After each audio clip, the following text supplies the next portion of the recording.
बिस्मिल्लाहिर्रहमानिर्रहीम। अस्सलाम वालेकुम स्टूडेंट्स। उम्मीद है कि आप सब खैरियत से होंगे और अपने पेपर की तैयारी कर रहे होंगे। इस वीडियो में मैं आपको CS 201 का फाइनल टर्म का पेपर के बारे में बताने जा रहा हूं, जो कि मैंने खुद दिया है। तो उसका पेपर पैटर्न तो आपको मालूम ही होगा। अगर आप अभी तक आपको पेपर पैटर्न डिटेल से इसके बारे में मालूम नहीं है तो इस वीडियो का लिंक मैं आपको आई आई बटन में भी दे दूंगा और डिस्क्रिप्शन में भी दे दूंगा। आप वहाँ से जाकर वीडियो को देख सकते हैं। उसमें आपको सैम्पल पेपर भी दिया जाएगा और उसमें आपको पेपर पैटर्न के बारे में पूरी डिटेल दी जाएगी। ठीक है। तो ये हमारा फाइनल टर्म का पेपर था 2023 में। इसके टोटल क्वेश्चन हमें 50 दिए गए थे। ठीक है, 50 क्वेश्चन थे जिसमें 40 MCQs थे और 6 शॉर्ट क्वेश्चन, 4 लॉन्ग। लॉन्ग में से एक की चॉइस थी और शॉर्ट क्वेश्चन में से 2 की चॉइस थी।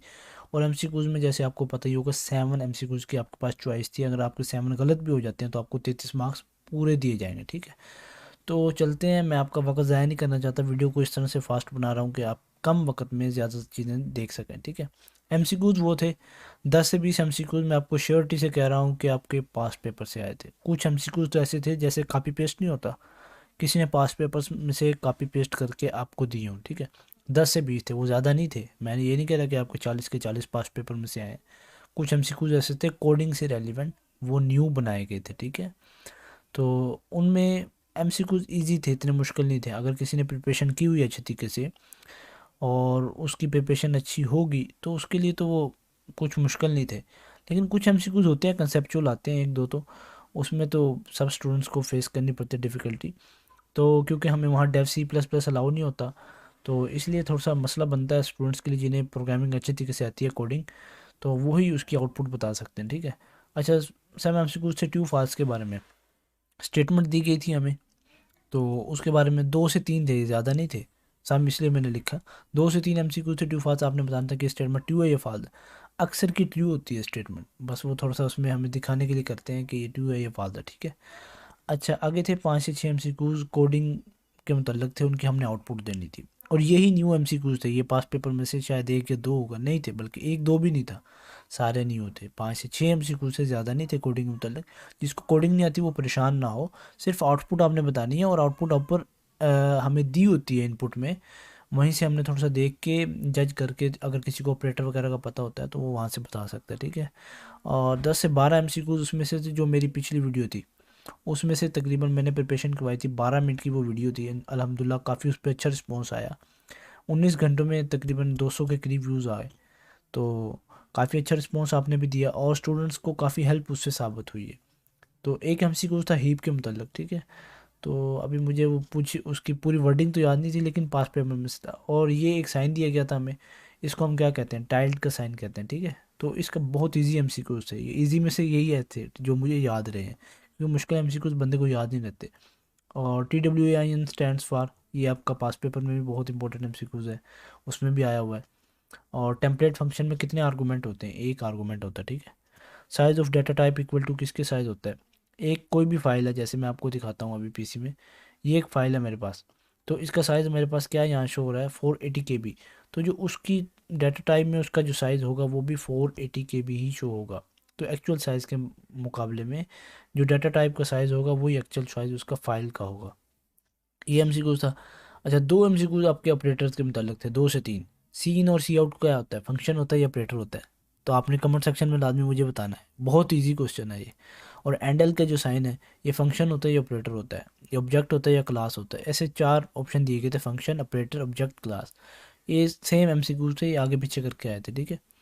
तो एक हमें दिया गया था which one is header file, दिए होते IOST मैच जो हमारी हेडर फाइल होती है।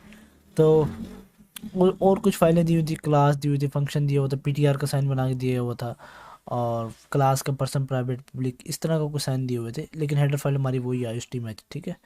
तो डिबगर किसके लिए यूज़ होता है, लॉजिकल एरर सोल्व करने के लिए। बड़ी स्टेटमेंट थी, मुझे 2 4 इसके लफ्ज़ याद रहे हैं।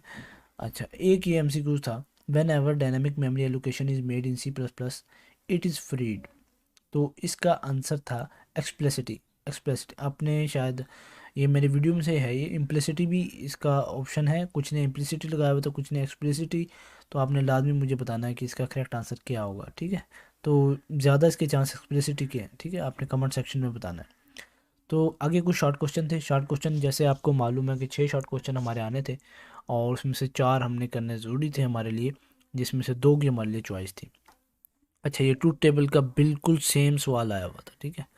ये इसलिए मैंने लिखा है, मैंने वहाँ से कॉपी पेस्ट किए हैं, बिल्कुल यही सवाल था। और ये क्वेश्चन नंबर जो 32 आपका मार्क्स थी, कि फाइल शायद मैंने इसकी आपको पहले दी हुई है प्रिपरेशन में, तो ये तो बिल्कुल सेम आया हुआ था, इसका जवाब भी दिया हुआ है।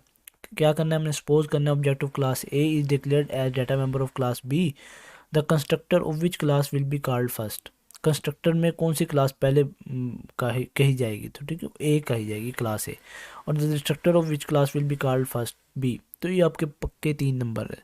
ये बिल्कुल सेम ऐसे ही आया था, आप श्योरिटी से मैं इसको 100% कह सकता हूँ, बिल्कुल सेम ऐसे क्वेश्चन आया। आगे कुछ थे कोडिंग से मुतल्लिक थे, कोडिंग दी हुई थी, उसकी आउटपुट हमने देनी थी। और एक था थ्योरेटिकल, वो अब मुझे याद नहीं रहा, ठीक है 6 थे। तो 2 कोडिंग के मुतल्लिक थे शायद शॉर्ट क्वेश्चन ना। तो एक था उसका हमने एनालाइज करनी थी, हमें कोडिंग के वो दिए हुए थे, कोड दिया हुआ था, उसको एनालाइज करना है कि इसमें क्या मिस्टेक है।